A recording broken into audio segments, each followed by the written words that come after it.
So first and foremost, do you acknowledge that your department has made some mistakes, any mistakes, in going after either American citizens or legal immigrants here in the time that you've been in office? We have not deported any U.S. citizens. Detained?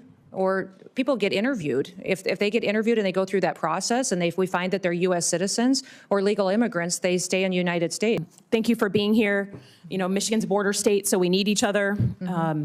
We have a very big bridge that's being inaugurated, ribbon cut in September. We need that to be fully staffed. We have a lot going on in Michigan as a northern border state, so we need each other. But what I'm concerned about is that you've taken the mandate to close off the border beyond going after, as you say, the, quote, most dangerous illegal immigrants.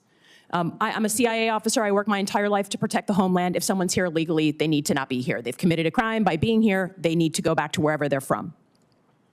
But my concern is that either through sloppiness or intent, you have gone far beyond going after the, quote, most dangerous illegal immigrants and gone into legal immigrants who were given the ability to be here, and even American citizens. And when I think about that, you know, there are lots of people in this country, including me, who have families who fled this kind of environment where they have no rights, where they have no due process, where they don't have habeas corpus. So while I'll be the first to say, coming from a state that was won by Trump, that there is a mandate to do something about the border, I think it is absolute dangerous overreach to go beyond that and start picking up American citizens and people who have the legal right to be here, lawful immigrants who have done everything right. So first and foremost, do you acknowledge that your department has made some mistakes, any mistakes, in going after either American citizens or legal immigrants here in the time that you've been in office? We have not deported any U.S. citizens. Detained? Or people get interviewed. If they get interviewed and they go through that process, and if we find that they're U.S. citizens or legal immigrants, they stay in the United States. Have you deported we have to go through the vetting process. Have any American citizens, including children, been deported during your time in office? We have children that mothers have chosen to keep with them. So those by my count, you have 10 American citizens, including children with cancer, who have been deported out of the country. I understand you're saying it's their choice. But it's hard to imagine a small child having a choice. But have you gone after legal immigrants? Again, your standard in your opening statement was the most dangerous illegal immigrants. Does that include PhD students and master's students at colleges across the country, unarmed? Are they the most dangerous illegal when they have status and no weapons? I don't decide who gets status through a student program. This Department of State decides that, and we enforce it. Oh, come on. That's what our Department of Homeland Security does. I just would offer that, again, I have no qualms with going after folks who are here illegally. That is not my concern. That was part of my job, was to prevent people from coming here illegally in a former life. My concern is you're sending a chill down the spine of America by going after people who either have legal status or American citizens. And when my colleagues ask you about habeas corpus, and you say, literally, we can review the tape, that you believe it's a right the president has, you sat here in front of all of us and swore an oath to the Constitution, and that is not at all what habeas corpus is. It is a right that we all get, that American citizens get, that people who are in the United States legally have. So my concern is it's complete overreach. I don't think American citizens, even those who voted for Trump, believe that you should be able to just grab someone off the street, sloppy, who has the legal right to be here, and certainly an American citizen. And I just am concerned that while you say you're going after the most dangerous folks, what you're actually doing is going after folks for political reasons, right? A PhD student that's unarmed is not at the top of the list. And we're not deporting U.S. citizens, and we're not deporting people who have legal status here. 10 American citizens have been deported. If the children have gone with their parents, it's because their parents wanted them with them. So let me ask you another question about cybersecurity. You know, you've cut $500 million from the budget. What specific programs are you cutting? Because there are programs that really aid states and locals that we depend on for cybersecurity. And we know that right now, while we may have good security in the federal government, if you are a local state official, you're depending on the federal government. So have you cut the ISAC program, the program to states and locals on cybersecurity. The president's recommended budget has a reduction in $491 million. Does it cut that program? I've heard the talking point. And what it's doing is putting CISA program back on mission. And it's you can't ensuring say that this is the most cybersecurity is going to be strengthened. You cannot say it's the most cyber secure administration if you're cutting the program to my state and to your state. It will and if you be look when on record, that's what you've cut. I yield back. What you just watched between Congresswoman Elissa Slotkin and Governor Kristi Noem isn't just another partisan clash in Washington. It's a mirror reflecting what's at stake in our democracy, our justice system, and our shared humanity. Slotkin's line of questioning, have any American citizens been deported, might sound simple, but it goes straight to the moral core of our country. Because when a government, in the name of security, begins crossing the line into fear-driven overreach, every American, no matter their politics, should be alarmed. Let's break this down.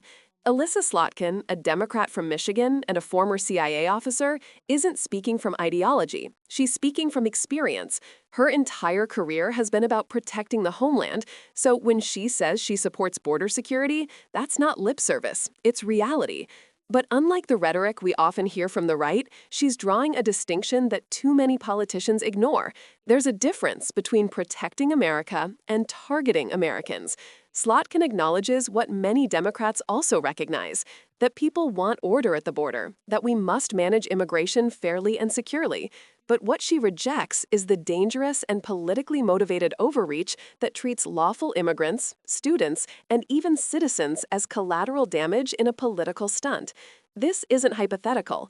When she presses Governor Noem, asking directly whether U.S. citizens, including children, have been deported, she's referring to real documented cases where deportation sweeps have mistakenly targeted citizens or people with legal residency. And Noem's answer? Evasive, defensive, wrapped in bureaucratic language. Mothers chose to keep their children with them. That's not accountability, that's a deflection. Because a child with cancer being sent out of the country is not a choice, it's a consequence of cruelty disguised as law enforcement. Slotkin exposes that contradiction with precision. She's not arguing against enforcement, she's demanding competent, humane enforcement. That's what separates a government that serves its people from one that weaponizes fear for headlines. Now let's step back. Why does this matter beyond that committee room? Because it reveals two fundamentally different visions of America. One vision, the one Governor Noem represents, is rooted in suspicion, punishment, and the false belief that the harsher we treat people, the safer we'll be. It's a politics of fear that reduces complex human realities to talking points. The other vision, the one Slotkin defends, insists that security and justice are not opposites. They are two sides of the same coin. True safety comes not from scapegoating, but from integrity in leadership, consistency in law, and respect for human rights. Slotkin's exchange also touches on something deeper, what it means to be American. When she invokes habeas corpus and due process, she's reminding us that our system is built on the idea that the government doesn't get to decide, unilaterally, who has rights and who doesn't.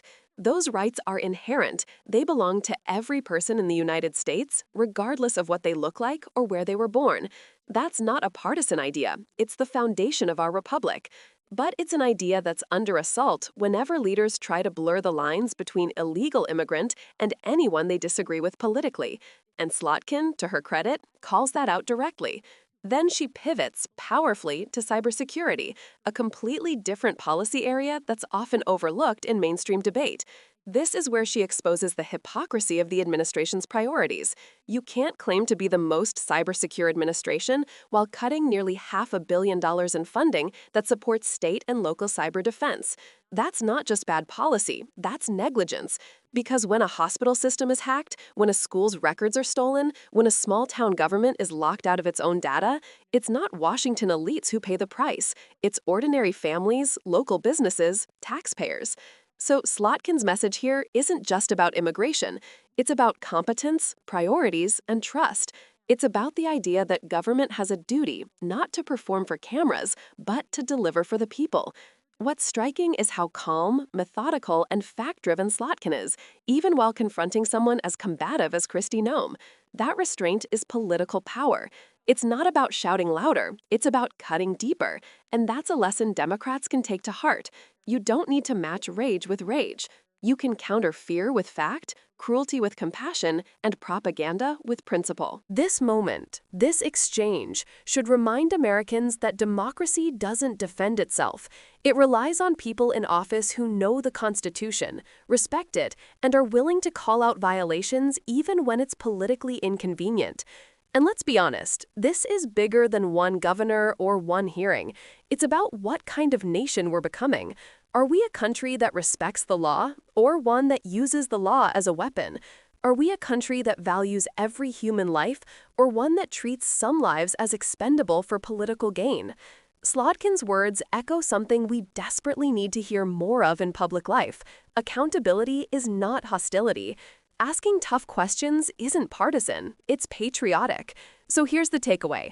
When leaders like Slotkin stand up to defend due process, children's rights, and constitutional values, they're not just speaking for Democrats, they're speaking for democracy itself. And if we want that democracy to survive, we need to support those who still believe in it.